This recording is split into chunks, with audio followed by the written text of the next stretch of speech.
Virtually का शुभारंभ किया। सबसे पहले तो मुबारकबाद, जो लड़ाई हम इतने लंबे समय से लड़ रहे थे और उस लड़ाई का आखिरी पड़ाव पर भी हमने कदम रख लिया है। वैक्सीन आ गई है और अब वैक्सीन लगनी भी शुरू हो गई है। और इसी पर हमारे साथ तमाम जानकारी के लिए अजेंद्र चौहान जुड़ चुके हैं आगरा से। दिल्ली से हमारे साथ ब्यूरो चीफ अमित दुबे जुड़ चुके हैं और आशु खान जुड़ चुके हैं हमारे साथ।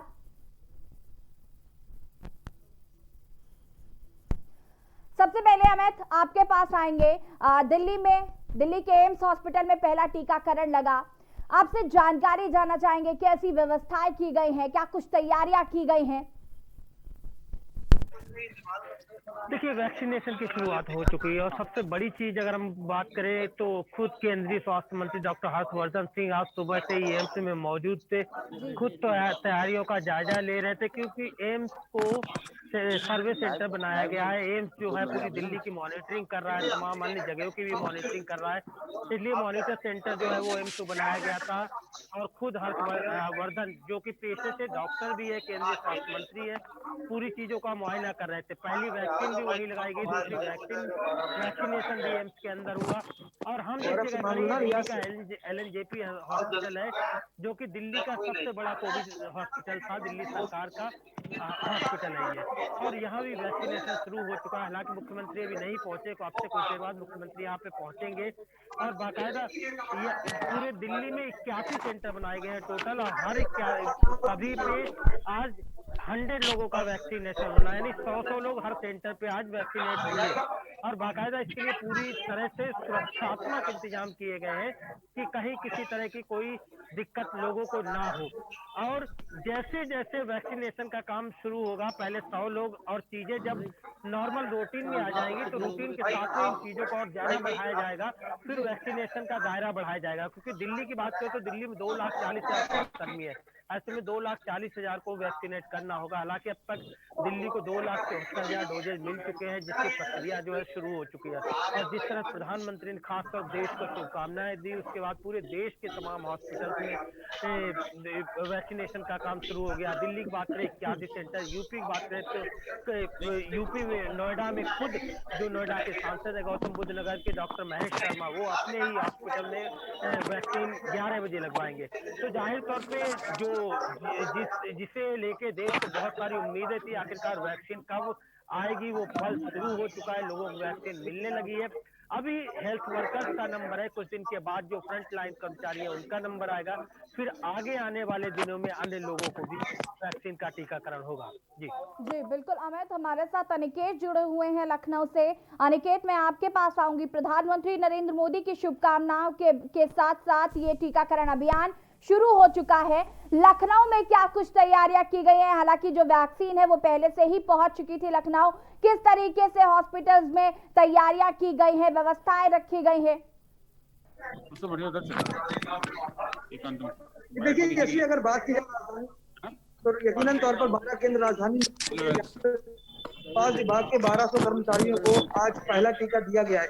और बात इस वक्त हम KGMU के कलाम सेंटर में मौजूद है यशी, जहां पर टीकाकरण की शुरुआत हो चुकी है और कई डॉक्टर्स ऐसे हैं, कई स्वास्थ्य विभाग के कर्मचारी हैं जिन्हें ये पहला टीकाकरण आज दिया गया है। हम लगातार तस्वीरें दिखा रहे हैं सुबह से ही कि किस तरह से टीकाकरण के अभियान की आज शुरुआत हुई है, और जो लाभार्थी है जिन्हें ये टीकाकरण दिया गया है वो भी ये बात साफ तौर पर कहते हुए यशी साफ तौर पर नजर आ रहे हैं कि ये टीकाकरण जो हो रहा है एक नॉर्मल प्रक्रिया है। जैसे आमतौर पर किसी बीमारी में एक इंजेक्शन इंजेक्ट किया जाता है, उसी तरह से ये कोरोना का जो टीका है उसे इंजेक्ट किया जा रहा है। और आधे घंटे के लिए लाभार्थियों को ऑब्जर्वेशन में रखा जा रहा है, ताकि अगर किसी प्रकार की कोई समस्या उनके साथ में आती है तो डॉक्टरों का पैनल, डॉक्टरों की टीम पूरी तरह से मुस्तैद है उनको उपचार व्यवस्था देने के लिए। लगातार मॉनिटरिंग हो रही है, इंटीग्रेटेड कनेक्शन इसमें जोड़ दिया गया। जितने भी 12 केंद्र राजधानी बनाए गए, सभी उन 12 केंद्रों की लगातार मॉनिटरिंग हो रही है और हर 2 घंटे में पूरी उसकी रिपोर्ट भी फाइल होगी। तो कहीं ना कहीं अगर ऐसी देखा जाए, जिला प्रशासन की बात की जाए या स्वास्थ्य विभाग की बात की जाए, तो पूरी मुस्तैदी के साथ में तैयारियों को चाक चौबंद कर दिया गया है। सूबे के मुख्यमंत्री योगी आदित्यनाथ खुद निकलकर दौरा कर रहे हैं, निरीक्षण कर रहे हैं और देख रहे हैं कि तैयारियां किस तरह से पुख्ता की गई है। और जिस तरह से PM नरेंद्र मोदी ने आज 10:30 बजे संबोधन करने के बाद इस टीकाकरण के अभियान की शुरुआत की है, तो कहीं ना कहीं जो राजधानी के जो लाभार्थी है वो बहुत खुश दिख रहे हैं, उनके चेहरे पर खुशी दिख रही है और साफ तौर पर ये बात कह रहे हैं कि एक बड़ा प्रयास स्वास्थ्य विभाग की तरफ से था, एक बड़ा प्रयास स्वास्थ्य विभाग की तरफ से था। केंद्र सरकार लगातार प्रयासरत थी और अब जाकर इस वैश्विक महामारी से कहीं न कहीं प्रदेशवासियों को, राजधानी वासियों को, देशवासियों को निजात जरूर मिलेगी। अनिकेत, आपसे जानना चाहूंगी, लखनऊ में आज कितने लोगों को ये वैक्सीन लगाई जाएगी? देखिए, जैसी अगर बात की जाए राजधानी लखनऊ की, तो राजधानी लखनऊ में 12 केंद्र बनाए गए हैं। केजीएमयू है, लोक बंधु है, एसजीपीजीआई है। जी ऐसे 12 केंद्र बनाए गए राजधानी में, जहां पर 1200 लाभार्थियों को, हर केंद्र पर 100 लाभार्थियों को ये टीकाकरण आज दिया जाना है। जी इसमें से अगर बात की जाए केजीएमयू की कलाम सेंटर की, तो यहाँ पर बहुत सारे ऐसे लाभार्थी हैं जिन्हें टीकाकरण दिया जा चुका है और अब उन्हें ऑब्जर्वेशन के लिए उन्हें रखा गया है। डॉक्टरों की सुपुर्दगी में एक डॉक्टरों का बड़ा पैनल उनके साथ में मौजूद है ऑब्जर्वेशन रूम में। लगातार उनकी मॉनिटरिंग की जा रही है। जितने भी लोगों को, जितने भी लाभार्थियों को ये कोरोना का, कोविड का जो टीकाकरण दिया जा रहा है, वो सीसीटीवी की निगरानी में दिया जा रहा है। उसकी पूरी मॉनिटरिंग हो रही है। और बात की जाए अगर यहाँ के जिलाधिकारी अभिषेक प्रकाश की, तो वो 2 बार आकर निरीक्षण कर चुके हैं और खुद पीएम नरेंद्र मोदी के संबोधन को बैठकर उन्होंने सुना भी और दिशा निर्देश भी दिए। केजीएमयू का पूरा जो प्रशासन है वो पूरी तरह से मुस्तैद है। डॉक्टरों का जो पैनल है वो पूरी तरह तैयारियां कर चुका था पहले ही से ही। और अब जिस तरह से टीकाकरण के अभियान की शुरुआत हो गई है, तो कहीं ना कहीं जो राजधानी वासी है, वहां पर 1200 जो लाभार्थी है, जो स्वास्थ्य विभाग के कर्मचारी है, जो फ्रंटलाइन के जो वर्कर्स हैं, उनको ये पहला टीकाकरण आज राजधानी में दिया गया है। जी अनिकेत, हमारे साथ अजेंद्र जुड़े हुए हैं आगरा से। अजेंद्र, आपसे जानना चाहूंगी, आगरा में कितने केंद्र बनाए गए हैं और कितने लोगों को ये टीकाकरण उपलब्ध कराया जाएगा आज? हाँ बिल्कुल, देखिए आगरा की अगर बात की जाए तो आगरा में कुल 6 केंद्र बनाए गए जहां पर टीकाकरण किया जाएगा। पहले चरण में एक केंद्र पर 100 लोगों को टीकाकरण किया जाएगा। इस समय हम खड़े हैं आगरा के एसएन मेडिकल कॉलेज के बाल रोग विभाग में। देख सकते हैं कि यहाँ यहाँ इसी जगह पर टीकाकरण हो रहा है और यहाँ पर तकरीबन 100 लोगों को टीकाकरण किया गया है। वहीं दूसरी ओर जिले के जिलाधिकारी और आगरा के सीएमओ के साथ सभी लोग जो प्रशासनिक अधिकारी हैं वो यहाँ पर साफ तौर से मॉनिटरिंग कर रहे हैं और टीकाकरण होने के बाद आधे घंटे उनको ऑब्जर्वेशन रखा गया है। वहीं दूसरी ओर सीएमओ आगरा का कहना है कि शासन के निर्देशानुसार आगे किस तरह से टीकाकरण किया जाएगा, ये शासन के निर्देश के अनुसार ही बताया जा सकेगा। जी जी, हमारे साथ मुरादाबाद से आशु खान जुड़े हुए हैं। आशु, आपसे जानना चाहूंगी मैं, कितने केंद्र मुरादाबाद में बनाए गए हैं? वैक्सीनेशन जो है वो शुरू हो चुका है। प्रधानमंत्री नरेंद्र मोदी ने वर्चुअली शुभारंभ किया है वैक्सीनेशन का। तो क्या कुछ अभी तक तैयारियां कर ली गई है? क्या कुछ व्यवस्थाएं हॉस्पिटल में की गई हैं? देखिए, सबसे पहले बताना चाहूंगा, आज मुरादाबाद में 6 केंद्र बनाए गए हैं जहां पर वैक्सीनेशन का काम होना है और 100 लोगों को वैक्सीन कराई जाएगी। जिलाधिकारी राकेश कुमार सिंह सुबह केंद्र पर पहुंचे, जहां उन्होंने तैयारी का जायजा लिया। आपको बता दें, स्वास्थ्य विभाग की ओर से सारी तैयारी पूरी की जा चुकी है और वैक्सीनेशन आज जो हम खड़े हैं विवेकानंद हॉस्पिटल में खड़े हैं, जहां हमारे पीछे वैक्सीनेशन चल रहा है, जहां पर वैक्सीन लगने के बाद स्वास्थ्य कर्मी जो है काफी खुश नजर आए। जैसा माना जा रहा है, जैसे राजनीतिक द्वारा विरोध किया जा रहा था, उसके बाद भी जैसे दस्तों में आज वैक्सीनेशन लगाई गई है, जो खुशी का इजहार दिखाई दे रहा है। जो सोचा था ये डर का माहौल दिखेगा, मगर जितना उत्साह देखने को मिला कर्मचारी में, डॉक्टरों में, वो अलग ही था। और आपको बताना चाहेंगे, मुरादाबाद में 6 केंद्र बनाए गए हैं जहां पर 100 लोगों को वैक्सीन लगाई जाएगी।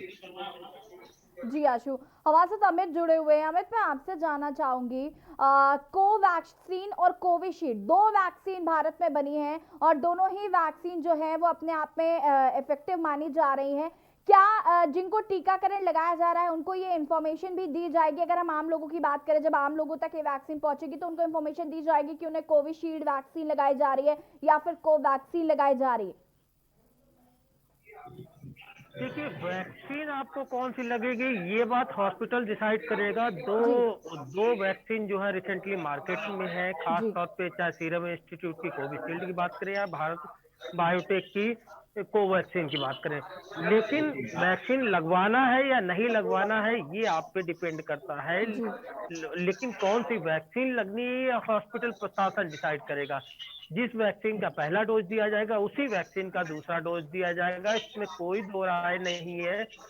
फिलहाल चूंकि जिन लोगों को वैक्सीन दी जा रही है उनमें ज्यादातर डॉक्टर और नर्सेज है, क्योंकि हॉस्पिटल प्रशासन से जुड़े हुए लोग हैं और हॉस्पिटल के अंदर अपना ही स्टाफ है जिसे वैक्सीन दिया जा रहा है। बात करें जिसके बाहर मैं खड़ा हूँ, इसमें लगभग 4000 कर्मचारी है यहाँ पे हॉस्पिटल में जिन्हें वैक्सीन दिया जाना है और एक दिन में 100 वैक्सीनेट होंगे। यानी 100 के हिसाब से एवरेज चलेगा। जब रूटीन में आ जाएगा, जब चीजें बेहतर होने लगेंगी तो इनकी संख्या और बढ़ाई जाएगी। 100 से ज्यादा वैक्सीनेट भी एक दिन में किया जाएगा। लेकिन सबसे बड़ी चीज की लोगों के लिए यहाँ पे कोई च्वाइस नहीं है कि वो कोविशील्ड की वैक्सीन लेंगे या कोवैक्सीन की वैक्सीन लेंगे। इस बात को डिसाइड हॉस्पिटल प्रशासन करेगा, गवर्नमेंट यहाँ की डिसाइड करेगी। क्योंकि जो डोज भेजे जा रहे हैं वो दिल्ली के लिए अगर जैसे बात करते हैं तो 2,74,000 डोजेज भेजे गए हैं, अलग अलग कंपनी के भेजे गए हैं।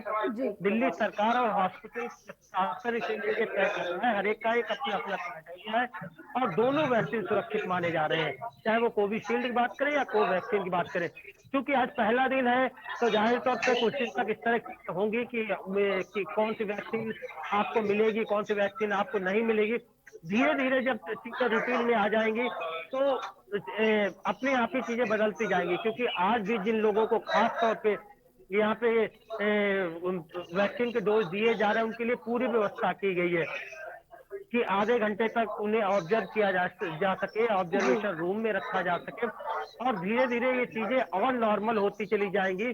क्योंकि जो अफवाहें हैं वो अफवाहों का दौर जो है जो थोड़ा गर्म दिख रहा है वो धीरे धीरे ऑटोमेटिक ठंडा हो जाएगा। रजिस्ट्रेशन की प्रक्रिया भी बहुत सुरक्षित है और जो वैक्सीनेशन प्रक्रिया है वो भी पूरी तरह सुरक्षित की गई है। जी बिल्कुल अमित, और हमारे साथ अनिकेत भी जुड़े हुए हैं। अनिकेत, जिस तरीके से प्रधानमंत्री नरेंद्र मोदी ने एक ऐप भी लॉन्च कर रहे हैं जिससे ये जानकारी मिल पाएगी कि किसको पहला डोज लग चुका है और कब लगा है, पूरी एक डेट नियत होगी। मैं आपसे समझना चाहूंगी कि ये जो ऐप है ये किस तरीके से काम करेगा, क्योंकि प्रधानमंत्री नरेंद्र मोदी ने अपने संबोधन में इस बात को स्पष्ट किया है कि दूसरा डोज लेना उतना ही जरूरी है जितना कि पहला।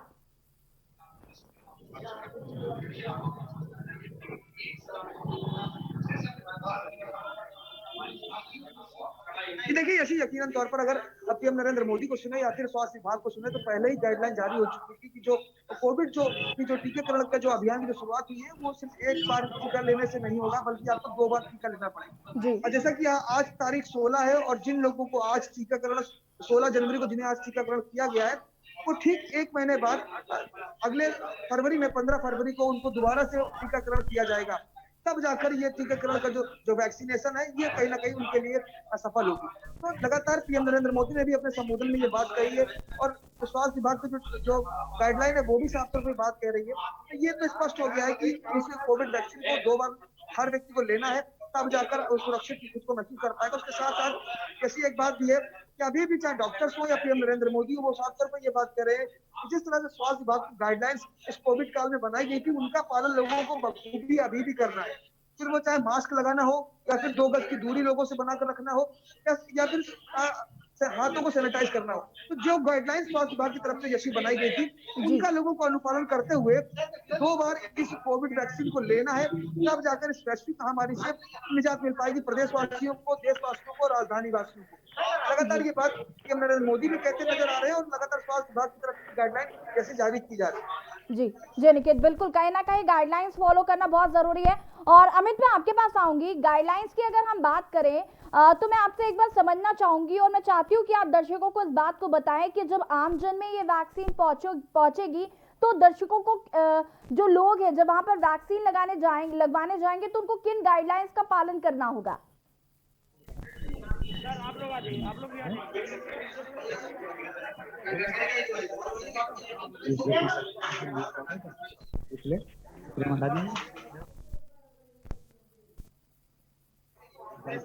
अमित, क्या आप मुझे सुन पा रहे हैं?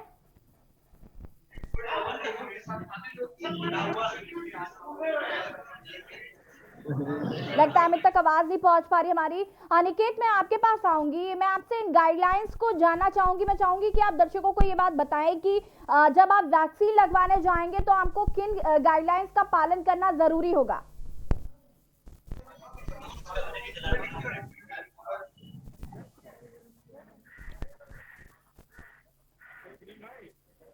अनिकेत, आपको आवाज आ रही है हमारी? बिल्कुल, देखिए गाइडलाइंस का पालन करना पूरी तरह से अनिवार्य है और यही बड़ी वजह है कि जो बड़े हॉस्पिटल है वहां भी 100 लोगों को ही वैक्सीनेट किया जाएगा और जो भी केंद्र बनाए गए किसी भी केंद्र में ऐसा नहीं है कि उस केंद्र में 100 से ज्यादा लोगों को वैक्सीनेट किया जाएगा, क्योंकि उसके कई कारण है। एक कि ट्रायल बेस्ड जो वैक्सीनेशन है वो हो जाएगा। दूसरा कि आधे घंटे जो ऑब्जर्वेशन रूम में रखा जाएगा, तो पहले दिन जो टीकाकरण होगा हर सेंटर पे 100 लोगों का, उन्हें भी ऑब्जर्व किया जा सकता है, क्योंकि किसी भी तरह की उन्हें कोई प्रॉब्लम तो नहीं हुई है। और ये चीजें धीरे धीरे जैसे ही पुख्ता होती जाएंगी वैसे वैसे वैक्सीनेशन का काम और लगातार तेज हो जाएगा। जहां तक गाइडलाइंस की बात है, किस तरह देखा कि पूरे देश में कई ड्राई रन हुए, यहाँ तक कि यूपी जैसी जगह में 3-3 ड्राई रन हुए। पहले से ही चीजों को पूरी तरह पुख्ता किया गया है। और जो वैक्सीनेशन शुरू भी हुआ है, वो वैक्सीनेशन को देखा जा सकता है कि जिसकी मात्रा भी 100 की पल्स रखी गई है। और उनमें भी हॉस्पिटल वर्कर, खासकर स्वास्थ्य कर्मचारी जो है, उन लोगों को वैक्सीनेट किया जा रहा है। Of the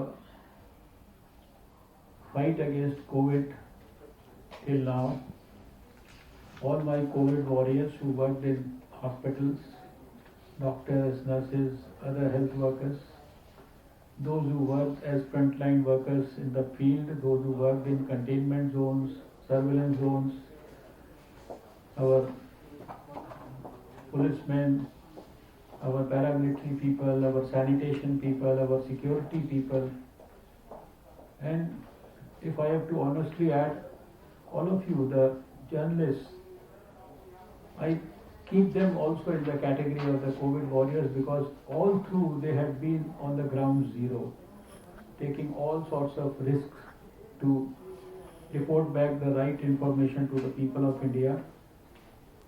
Large number of non-government social organizations who have contributed significantly to ensure that those who are having different types of sufferings, more particularly the poor people, their sufferings could be alleviated, and we could ensure that we have reached this stage when we are delivering the vaccines now to the people of India. As I said, this is a huge exercise for us. This is probably the biggest immunization campaign against COVID anywhere in the whole world. India has tremendous experience of handling such issues. You know, we have already eradicated smallpox in such a big country. We have already eradicated polio, where we were home to 60% of the polio cases of the whole world. We have a very robust universal immunization program, where we give a dozen vaccines to almost 60 crore children every year. And we also have had one of the biggest immunization campaign against measles and rubella. And today also we have put the finest structure in place for which we had been working and planning for last 5 months continuously. जी हाँ, तो देश का सबसे